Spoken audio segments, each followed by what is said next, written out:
Yes, akunzi ba Star TV, amahoro y'Imana abane namwe. My name is Mr. Boy the Sheep, Mr. Recorder, the Lion in the Jungle, Mr. Meat, Mr. Kimararongo, Love in Town, Ubeshi, umukozi wo mu nzu, Mr. Fasha urafashijwe. Mr. Dollar Boy, King of Ladies. I love support everybody in our country. I love you too if you love me. If you don't, I don't care for that. Support my job.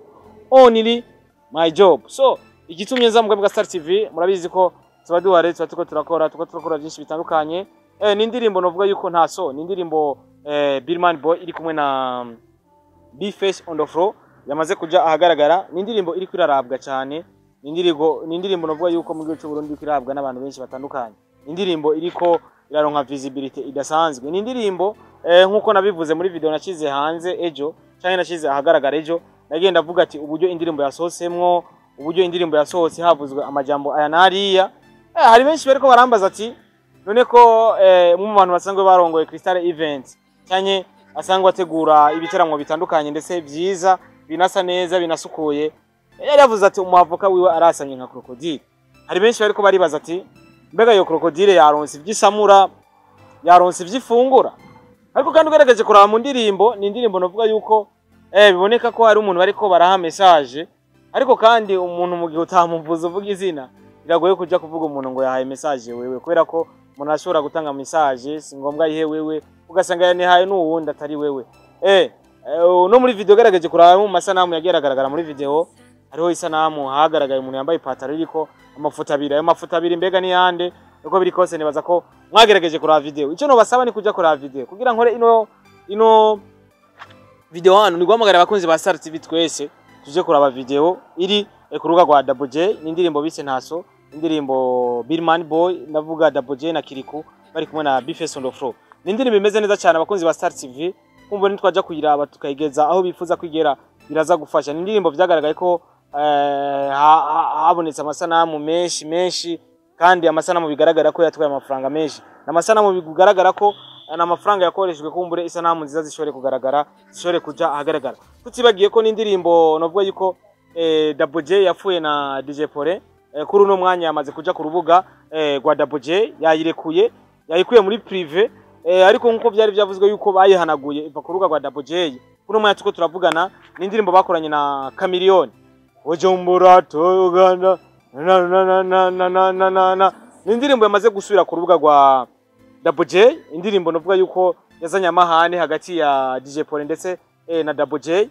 Bamwe baravuga ati kumbure DJ Pole yaheba ino ndirimbo ntaci ari kumumarira, abandi nabo bakavuga ati Double J kumbure nawe ino ndirimbo yayihorera kayireka nawe ntaci ari kumumarira, kubera ko ni indirimbo bavuze ati ni indirimbo itanditse neza nkuko tumenyereye Double J yandika. Ariko ivyo bivugwa n'abantu, bivugwa n'umwanditsi, kubera ko no musi umwanditsi arandika indirimbo agashira ahagaragara kandi akayishira ahagaragara yibaza ko yakoze umuti nyene, yakoze indirimbo nziza cyane. So rero muri ico gihe umwartiste ashobora kubona ko yanditse indirimbo nziza, ariko umufana akabona ko umwartiste yanditse indirimbo nabi. Ndushobora kubibona kumwe twese. So tugendera gushigikira abantu ba artiste mu Burundi. Namanda babwiye dushigikira aba artiste mu Burundi atasho turavye. Genda zindafise aba artiste usanga bananya nka wanashima, ariko ni naho byanditse ko ndeka kuraba ibikorwa byabo, kuko n'abanyamahanga turaje kuraba ibikorwa byabo kandi atari abarundi. Rero dushigikira abarundi muri rusange. Ari ikintu bita business yishizemwe amaranga mutima irapfa. Business yishizemwe amaranga mutima irapfa. Rero umurundi umwanse ushizemwe ibintu by'amaranga mutima uba wishi ibintu byinshi. Umuntu yasoye igikorwa gikurikirane ugishigikire, kubera ko umurundi mugenzawe. Urumva? Rero uko biri kose ni indirimbo bavuze ati umuavoka wa DJ Pole ari ahantu. DJ Pole niwe yavyivugiye ati umuavoka wanje arasamye nka Crocodile, ararindira ivyo afungura.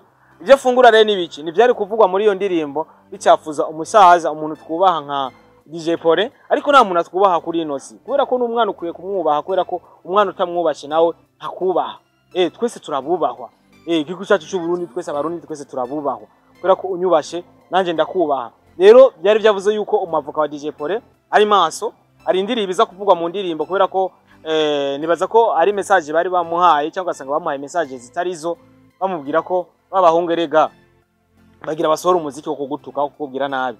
Naho aravuga ati reka nicungere reka nirinde kumbure nibantuka umuavoka wanje ari hajya yarasamye nka Crocodile, kumbure ashobore kugira icyakoze bivanye n'amajambo bazo bavuze muri iyo ndirimbo. ni indirimbo yagiye agaragara, ni indirimbo itambika, ni indirimbo imeze fresh. Shout out kuri mwebwe mwasohoye uwo muziki, ndavuga kuri Be First on the Floor, nkacanja kuri Kiriko Akiri, nkacanja no kuri Double J Mugisha Jean Junior. Donc ni Gitega yahuye na Ngozi yongera ihura na Kayanza baduha igikorwa bise Ntaso. Tuje kukiraba rero kumbure dushirikire umuziki muri rusange. Amazina yanje ni Starboy the Ship, the Lion in the Jungle. Akona kandi kazina kagiye ko ndanagushimira wowe akampaye Mr. Mihosho. Imana iguhezagire cyane. Thank you.